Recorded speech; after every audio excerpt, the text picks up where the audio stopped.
Good day and welcome to day 5 of the 30 days to lose 10 kilograms, which is 22 pounds challenge. Today is the 10th of July and I thought that we'd start the day off floor gang. It's actually around 2 o'clock in the afternoon. I've had quite a busy morning with work. You haven't missed anything, I haven't eaten anything, I haven't worked out. But I weighed in this morning so weight is slowly dropping. So next on today's agenda is to go do a workout, which I'm going to train legs and do some deadlifts and stuff, and then have some lunch, I think.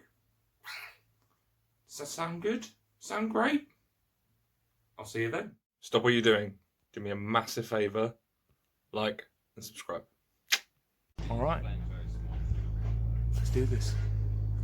Fucking do it.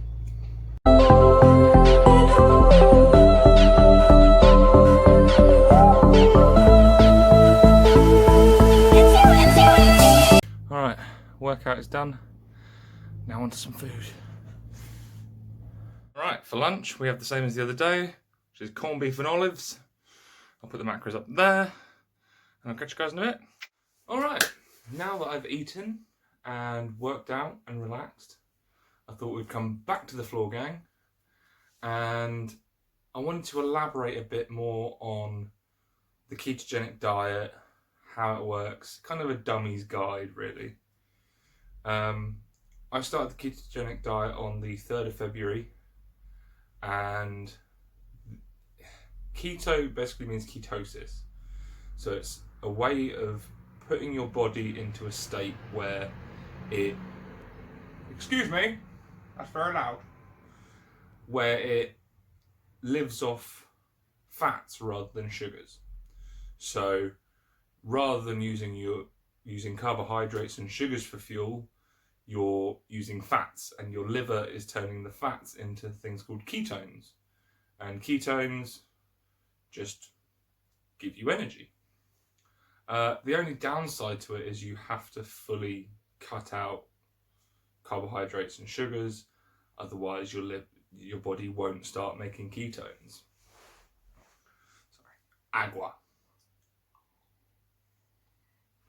So the basic kind of formula I went for was, you'll see it in my daily macros and stuff, is I aim for around 70% fat in my diet, around 25 to 30% protein, and then as little carbs as I can. The carbs in my diet are usually, or most of the time, from fibre, from vegetables, because obviously you still need your vitamins and minerals.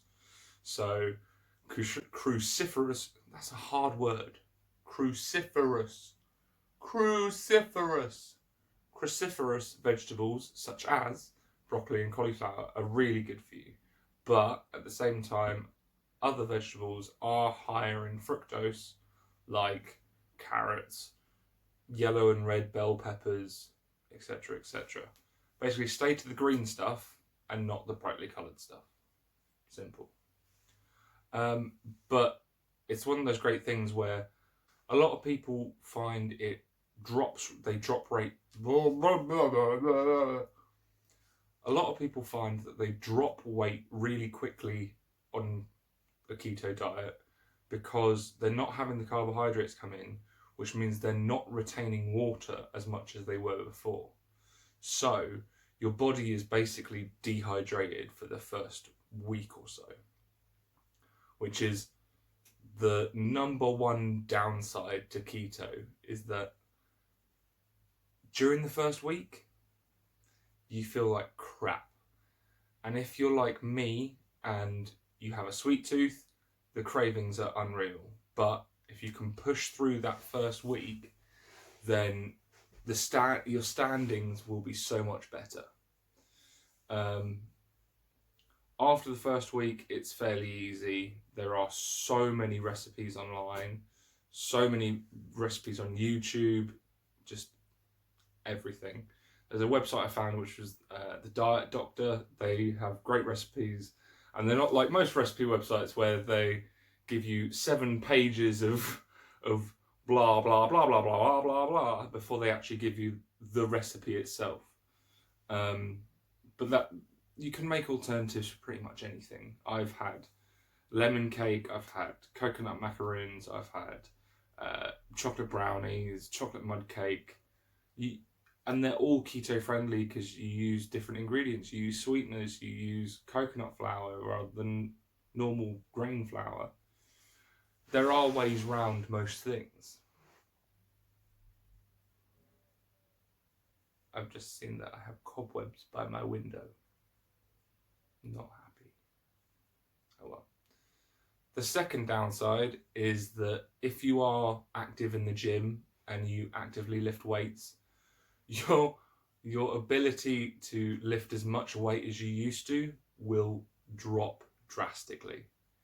So after I deadlifted 200 kilo, I carried on deadlifting, not as frequently as I was leading up to that, but I carried on deadlifting, and before lockdown kicked in, I was probably about a month into keto.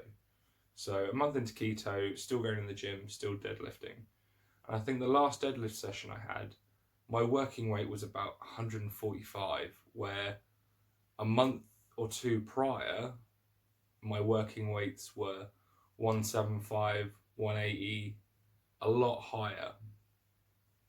So expect your performance in the gym to decrease, but it's just what's going to happen. You can't have both. You can't have increase of weights and dropping weight on ketosis. It's just not going to work. You need, generally, to do those higher weights, you need the fuel of carbohydrates, that snap kind of blood sugar insulin spike to be able to grow that way. But if weight loss is what you're aiming for, then keto all the way. Don't worry about the numbers in the gym. It's not going to make a difference at the end of the day. You can always drop weight and then work back up. There's no time frame on all this. The third downside is eating out or quick snacks on the go. The amount of times I've just grabbed a pot of olives because it's the only thing I can grab from a convenience store, or just like beef slices, anything I can really that's not covered in sugar. It can be quite difficult.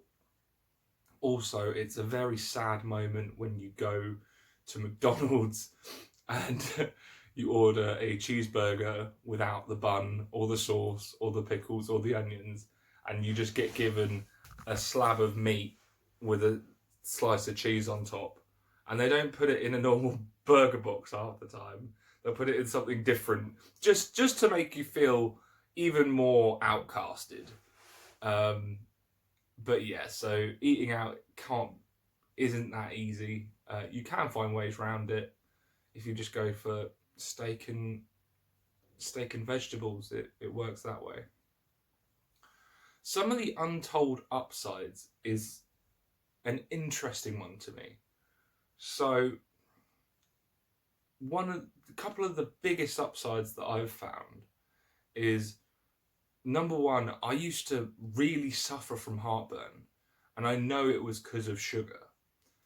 And since cutting sugar out, I haven't had heartburn or indigestion at all since I started keto. Even when I broke keto for a while, over kind of May time, I still didn't have heartburn, which to me is incredible. It's just unheard of. Long list of like history in my family of people suffering from heartburn, indigestion and acid reflux, and cut out sugar and carbohydrates and I'm absolutely fine. The other unexpected upside is you don't this is going to sound weird, you don't get as furry of a mouth. And I don't mean this, I mean you don't build up as much plaque and tartar on your teeth as you normally would eating a carbohydrate based diet. I'm guessing it's just the enzymes and microorganisms and etc. I'm not a dentist. Don't convert the sugars into plaque anymore. But generally, your teeth feel less furry and a hell of a lot cleaner in general. Those are the two kind of unheard upsides that you don't really talk about, that nobody really talks about. I mean, there's the obvious ones of you lose weight, you feel more kind of clarity in your headspace, you sleep better. Actually, yeah, you sleep better. That is a big one. You will just KO. And I mean, I can't really talk. I'm good at sleeping. I sleep like a dead person. But you will sleep better. You just generally feel better for doing it and less bloated. Yeah. Oh, it's so good not feeling bloated from overdoing carbohydrates and carbo loading. It's so satisfying. Just eating a rich, fat-rich meal, feeling full, but then not bloated an hour later. It's an amazing feeling. Couple of points. You will stop eating 3 meals a day unless you have really tiny meals. But generally, I only have about 2 meals a day. I usually just have lunch and dinner. Sometimes my lunch is just a snack. I've gone days where I've just had dinner because you're not getting hungry over having sugar spikes. You're just satiated, I guess.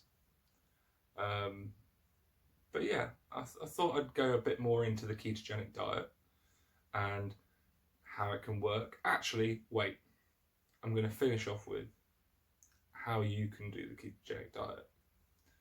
Step 1, get rid of all the sugars in your house. Step 2, download MyFitnessPal or some sort of calorie counting app. Number 3, eat 70% fat, 30% protein, and as little carbs as you can a day. Track it for the first couple of weeks, and then you'll get an understanding of how much is what, how much is etc. Trust me, you don't have to count your calories. Because you're eating such a rich and heavy diet, you're gonna struggle to get the calories in. That's why this works.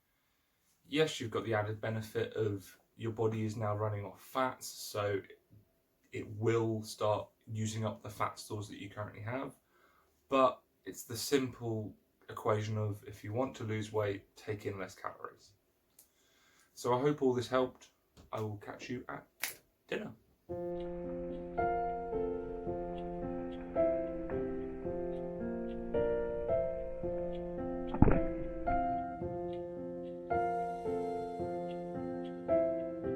For dinner, I've got meatballs and coleslaw, and those are the macros. Tasty, tasty homemade meatballs. 10-minute walk. After meal, I'm not going to show you my feet again because you're probably sick of it. I'm not crying, I promise.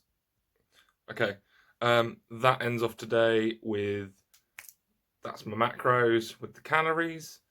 Tomorrow we're going to hit bench. My friend isn't coming around like I thought he was, but we'll do it anyway. See you tomorrow.